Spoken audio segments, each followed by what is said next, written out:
Hey you guys, Kristen here. Sorry for the delay. Our internet's been in and out all day with this crappy weather here in South Florida. Happy Friday. So as I promised, I'm on here live today in the Nutrition and Mindset Support Group to talk all about intermittent fasting, the good, the bad, and the truth in terms of how it supports or impedes weight loss. And I'll discuss both sides here. And so guys, I like to always tell you guys is I try to keep this as simplistic as possible. And I really try to focus on the weight loss aspects of intermittent fasting since many people work with me for weight loss purposes. I do help a lot of people improve their health as well. I could speak for hours and hours about the health benefits of intermittent fasting. But today I'm really going to focus a lot on the weight loss aspects of intermittent fasting, and I will touch a little bit on the health parts, okay? So I'm going to go ahead and jump right into this super hot topic, and thank you for those of you who requested that I talk about intermittent fasting, all right? So first thing I want to tell you is the good facts of intermittent fasting, okay? And then I'm going to get into as well like what intermittent fasting is, etc., as I go through the process here. So one of the best aspects of intermittent fasting, IF as some of us call it, is that it promotes cell turnover, okay? And it kills off all the bad cells in our body, which we call autophagy, right? That's what that is. We're getting rid of dead cells. And so in our society, we are so hell-bent on detoxing. We do all kinds of juice cleanses. We drink apple cider vinegar. We do all these things that promote detoxing, right? We do body wraps, like you name it, people do it. Truth be told, fasting is the best way to detox. Every time we're eating something or drinking something, even just like stepping into the atmosphere, okay, we are putting toxins of some sort into our body, right? And so fasting is really imperative for health and longevity, as I wrote here, because when we're not eating, we're killing off bad cells, number one, and number two, we're not ingesting lots of toxins, right? Or I shouldn't say everything's a toxin, but we're giving our body a chance to heal, right? When we're not eating foods. And so tons of research has shown that one of the best ways to fight off disease is through fasting, right? And so actually one of the biggest experts in fasting in terms of, for cancer patients, for example, people with Alzheimer's, dementia, Parkinson's, fasting's impact on the brain, on the immune system is Dr. Walter Longo. He actually wrote the longevity diet, and he is known for studying all the blue zones, all the longest living civilizations in the world. And he is one of the biggest proponents of fasting. Not because these particular civilizations fast, that was part of his research, but he also has done a lot of research on fasting. And that's an amazing book if you're interested more in the effects of fasting on stem cells, for example. I should say this now, I guess, that intermittent fasting has been shown to increase stem cells in our body, which those of you who are familiar with stem cells is important for helping recovery in the body as well. Okay, a lot of people get stem cells injected into the body. One of the easiest ways to produce your own is to practice intermittent fasting or fasting, and I'll talk about the different parts of that. Okay, so intermittent fasting is great for health and for longevity. It can definitely help us live longer. What is really awesome about intermittent fasting for weight loss purposes is that it really helps decrease habitual and mindless eating. So those of you who wake up in the morning and you eat breakfast out of habit, you might not even be hungry in the morning, but you're just eating breakfast because you think it's the most important meal of the day. Intermittent fasting actually negates that claim that was made, it seems like hundreds of years ago, right? So that's one of the benefits of intermittent fasting. It really teaches you not to eat out of habit or eat because you're on a certain time clock. You eat when you set that, I guess, that window. And also for mindless eating, like at nighttime, I've worked with a lot of people that at nighttime, they're in the pantry getting chips and they're eating sweets and they're eating things that they know they shouldn't be eating, and they don't really know why they're doing it even. It's mindless eating, right? I mean, usually they're eating because they're tired, right? And they're craving carbs and sweets. But that is something that intermittent fasting helps with, because if your window is, let's say, 12 to 8 p.m., you're not going back in the pantry, hopefully, and you're gonna, eat less calories throughout the day. So those people that are known to be chronic nighttime eaters, right, intermittent fasting can help them as long as they're consistent with their intermittent fasting, and I'll talk about that here in a little bit too.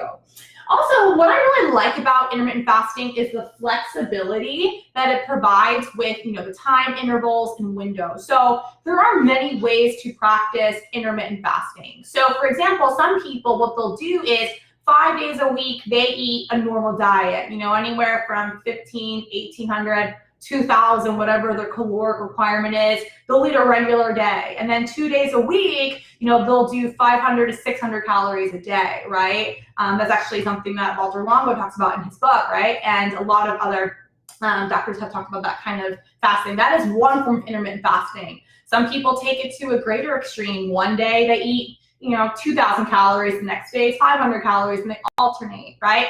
The most popular way to do intermittent fasting is the 16-hour fast, 8 hours of eating, right? And some people do 10 to 6. Some people do 11 to 7, 12 to 8. I used to work with a personal trainer, and she would do 7 a.m. to 3 p.m. because she was up at 4 a.m. every day for work, right? So it really depends on your lifestyle. But that's what's cool about intermittent fasting is you can kind of make it however you want, right? And, you know, you can kind of figure out how many meals you want to have in that 8-hour window. You know, some people prefer like 1 or 2 meals a day, and that's it. Jack Dorsey, he's the CEO of Twitter. He has actually attributed intermittent fasting to his success and his focus and his energy levels. And I think he actually does 1 meal a day, if I'm not mistaken, but there are plenty of people. Thomas DeLauer is a guy that talks all about intermittent fasting. I think he does like a 22-hour fast. Everyone kind of does, you know, their own thing, like what works for them. But, you know, the typical, you know, 16-8 is very standard, okay? I know Jillian Michaels, she's funny. She's like, I can only do 14 hours. 14 hours is my max, and then I do 10 hours of eating, right? So everyone's different when it comes to that. So that's what the cool thing about intermittent fasting. Some people, what they'll do is, you know, a few times a year, they won't eat for 4 or 5 days, you know, and they'll do a liquid fast. So there's all different ways to do it, which is cool. It gives us some flexibility. What I love too for teaching people about hunger cues. In our society, food is everywhere. We have really forgotten what it means, most of us, I have to say, not everybody, what it means to be really hungry. So, you know, if someone is gonna ask you like, you know, how hungry are you right now? Some people are like, I don't know what that means, right? We really don't know. So we're just used to eating at certain times. We're used to eating snacks all the time. And so intermittent fasting, it teaches us to eat, you know, in a certain restricted time. And so you're usually hungry at that time because you've been fasting, right? So that's what I do like about intermittent fasting.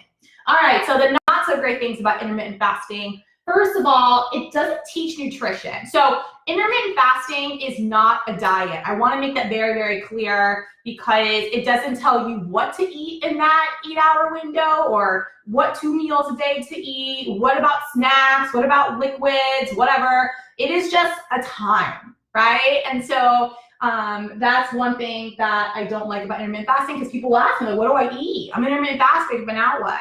Okay? Because the truth is, if you're still eating pizza and wings and Cheez-Its for 8 hours a day, guess what? You're not going to lose any weight. I have worked with plenty of people and have talked to many people who have gained weight, myself included, in the past, doing intermittent fasting, right? It's not for everybody if you don't know what to eat, okay? Or you're not doing the right things in terms of exercise as well. Also, some people struggle with consistency. You know, they're able to do intermittent fasting, you know, that 16-8 window, for example, for a week, okay, or a few days, and then the weekend comes up and they're like, oh, well, I'm out till 1 a.m., so I'm gonna eat pizza at 1 because I'm hungry, or they're traveling for work during the week and they would love to stick to a 10 to 6 window, but they have a 7:30 work dinner. So then they're like, okay, well, now what, right? And so when they're thrown off a schedule, it kind of it impedes their progress, right? And they fall off the wagon. And so that's one of the downsides of intermittent fasting, especially if you are so, you know, set in your ways, okay? It can definitely throw you off. I also will say too, like, this is not on my board, but it's, you know, it's not for everyone's lifestyle, you know? Like, I've worked with some moms that are up, you know, nursing their kids a couple of nights or a couple times during the night, right? And then, you know, they're not supposed to eat, you know, until 10 a.m. They've been up all night, right? And then stop at 6, like that doesn't really work for them, right? So again, like, you know, that's one of the downsides of intermittent fasting. It's not for everybody. Also too, and this is particularly why I don't do intermittent fasting for me, because, and not so much overeating part, but if you are waiting until you are super, super hungry to eat, which is at 12 p.m. for some people that do intermittent fasting, you know, you're going to eat everything in sight because you are starving, right? And so you are more likely, I should say, to overeat. And then when we overeat, we feel super bloated, and we're eating really fast, and so we're actually swallowing 50% air, which contributes to the bloating as well. So that is one of the downsides of intermittent fasting, especially if you work out at 7 a.m., okay, 7 to 8, and then you're gonna wait until noon to eat. You know, you're gonna be famished by noon, most likely, and then eat everything, right? So that's one of the downsides of intermittent fasting. Okay, I'm gonna wrap it up here, guys. So the truths about intermittent fasting, okay, and really to sum all this up for you. Number one, it is awesome for health. Like, there is so much evidence out there, and I can even post some articles here for you guys to look at if you'd like, that shows that IF is great for your health. Okay, that is undeniable. No one can argue that. But it's not necessary for weight loss, right? You do not have to do intermittent fasting to lose weight. And some people I've worked with have loved it, and others, it doesn't work for them, right? And that's the key. The thing with intermittent fasting is that you must be in a caloric deficit, just like any diet out there, guys, whether it's keto, whether it's South Beach, whether it's Atkins, Mediterranean, paleo, I don't even know, cabbage soup diet. Well, hopefully you're in a caloric deficit. What I mean by caloric deficit is that you are eating less calories than you are, you are expending more calories than you're eating, okay? So that's what I mean by caloric deficit, right? And so that usually happens for my habitual eaters, right? If you're not eating at nighttime, and if you're not eating mindlessly in the morning without being hungry, yes, you will lose weight because you're taking out those meals, right? And that's sometimes how IF helps people lose weight, because you are taking out meals that you don't really need, right? And that's when it's helpful. But if you have a really good control of your hunger and you only eat when you're hungry, intermittent fasting might not be necessary for you. I don't need to do intermittent fasting because I'm really in tune with my hunger. I eat when I'm hungry, I stop when I'm full, end of story, right? That's just how I roll. All right, and then last but not least, guys, what works for some people doesn't work for everybody. And I really want to be clear on that. I find, for example, in my experience working with clients, men are much better at intermittent fasting than women. Women tend to get hangry way more easily than men, right? I am one of them. My husband could easily hold off eating till 3 or 4 p.m. Me? Hell no, right? Also, like, I'm just much more active than he is. He's sitting more on his computer during the day. So that's why I need to eat more in the morning, more on my feet. So we have to understand, like, just because your friend lost 25 pounds doing intermittent fasting, she probably was doing other things besides intermittent fasting. Intermittent fasting has to be paired with something, right? It has to be eating healthy, exercising, and staying consistent, because what we do consistently is who we will become. And unless you can do something consistently, you're not gonna know if it works for you or not. You're not gonna see those long-term results, okay? So please don't rely on intermittent fasting to lose weight, but it is definitely a tool to help you improve your health and lose your weight if you implement it properly, okay? But like I said, you have to know the right foods to eat, you have to have the right fitness routine as well, some kind of moderate exercise, and you have to stay disciplined as well. Okay, Monica, I see you join me. If you have any questions, now's a great time to ask me. If you're watching this and catching the replay, you can post a comment here, and then I will answer that as soon as I see it, okay? Iman just dropped on. Hi, Iman, how are you? All right, guys, I am gonna hop off here. My sister is visiting from DC, so I'm gonna go pick her up here in a little bit, and we'll enjoy some wine when we come back. Super excited for that.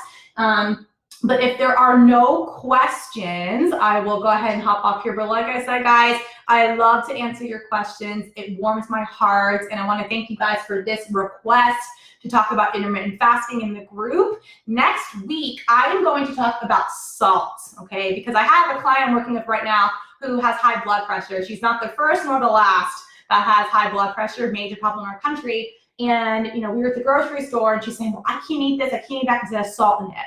And I was like, okay, because there's a lot of things that contribute to high blood pressure besides salt, right? So I'm gonna talk to you guys about the truth, the good, the bad, and the truth about salt next week, okay? But if there are no questions about intermittent fasting, I'm gonna pop off here. I hope this was helpful for you guys, and have an amazing weekend. If you do intermittent fasting and you have, some comments you'd like to share about your results from it, whether it worked for you, if it didn't work for you, why, go ahead and share your stories in the group, guys. I really love hearing your stories, and your stories inspire people in the group. That is what this group is all about, is to inspire each other and lift each other up and share our experiences, right? Although we should never compare ourselves to others, it is nice to know that we're all on this health and maybe weight loss journey together, and we have this community to help each other. All right, have an amazing weekend. Talk to you guys soon. Bye.